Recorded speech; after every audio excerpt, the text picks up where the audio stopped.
An often overlooked thing when dealing with injuries is the concept of vicarious liability. What is vicarious liability?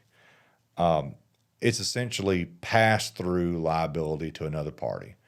A classic example is an employee driving a car or doing something on the job. It doesn't have to be driving a car. They can just be walking through a parking lot, picking up shopping carts, or doing anything that they do for their employer. And that employee commits a tort, negligence, or it's probably going to be negligence, because if you get outside of negligence, it doesn't apply. Let's back up. Let's simplify it down. All right. So the employee is walking around, driving around, doing whatever they do, and they hurt somebody unintentionally. Okay. Well, that employee can be liable for what they did, but the employer can also be liable for what the employee did, provided that what the employee did was in the course and scope of their employment. So driving is the easiest example. I don't want to give the impression that all we do is car wrecks, but let's be real. 80% of all litigation is car wreck litigation. Anybody that tells you different is crazy. I was sitting with a court reporter the other day who's been court reported for 40 years, and I asked her the percentage of car wreck cases she does. And she literally told me that if without car wreck cases and litigation, all court reporters would be out of business. Yeah, so there's a lot of them. So that's why the case law is so defined. That's why I keep going back to that as an example. Jim works for Bob. Jim is driving a load to some pickup place or something, and Jim has an accident. Well, Bob can be liable for what Jim did. What that means is you've got multiple pockets.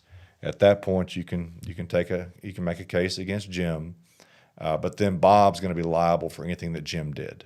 All right, so that's one example of vicarious liability. A unique form of vicarious liability to Georgia is called the family purpose doctrine.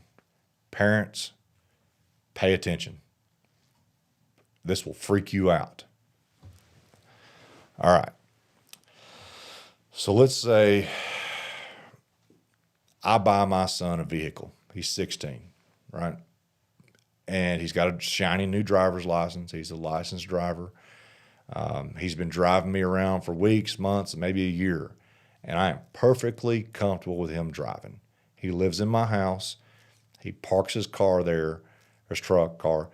And because he's my son and because I bought the car, if I want to, I can take the keys away from him. But I've got no reason to, because he's been a perfectly good driver. My son goes out and he hurts somebody.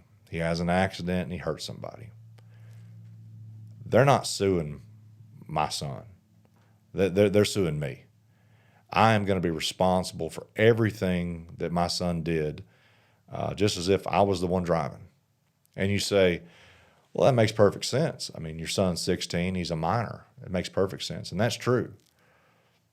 But if he's 18, it's no different. If he's 21, it's no different. If he's 34 and he lives in my house, it's no different. Me as the head of the household, I'm not trying to get political here, but the head of the household, I am responsible for that. Same thing if your wife, men, or your husbands. If you have a vehicle there at your home that's for family use and you have control over the keys, and your wife or your husband goes out and gets into an accident, the family purpose doctrine is going to apply, and you can be liable for anything they do. Even if they're a perfectly good driver, you're just vicariously liable for it, just like if they were an employee. Well, gosh, how do you protect yourself? Because that really does expand the scope of your potential liability.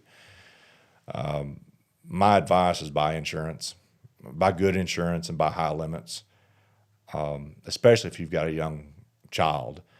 I know that everybody cringes when their kid turns 16 because you get kind of stuck to you, because they're 16 and they're higher risk. I get it.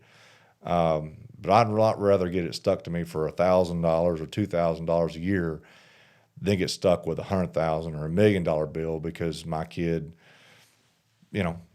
had an accident. So buy insurance. That's about the only way around that.